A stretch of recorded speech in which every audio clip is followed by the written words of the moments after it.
आणि अशीच एक घटना घडली नावेली कुरपे सांगे ह्या भागाक। हे पळोवंक शकतात तुम्ही माझ्या फाटल्याच्यान, हे घर आसा, हे मातयेचें घर, बारीक घर आसा आणि ह्या घराचेर खंय तरी जे एक झाड आसलेलें ते वाऱ्यान पडलेलें आसा आणि तुम्ही हे पळयतात हो जो मनीस बसलेलो आसा।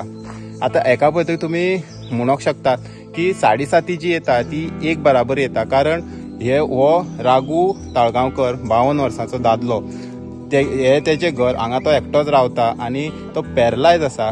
तरी सुद्दां खंय तरी तो काल घरांतल्यान भायर आसलेलो, वारो येता म्हणून भितर वयतालो तेन्ना ते झाड पडले। आता पळोवंक शकतात ते घराची सारखे सगळे कोसळून गेल्ले आसा, मातयेन बांदलेले वणट्यो कोसळून गेल्ले, नळे सगळे कोसळून गेल्ले आसात। तेजे म्हणण्या प्रमाणे तेजे जेन्ना झाड पडले तेन्ना ते नळे आसलेले ते उसळून तेच्या आंगार पडले। आता पळोवंक शकता तो आसा तसोच आसा, एक काल 4 पडलेले आणि त्याच कपड्यांनी तो अजून बसून आसा, तेच्यान उठोंक जायना, चलपाक सुद्दां खंय तरी बोडयेचो सहारा घेवपाक पडटा।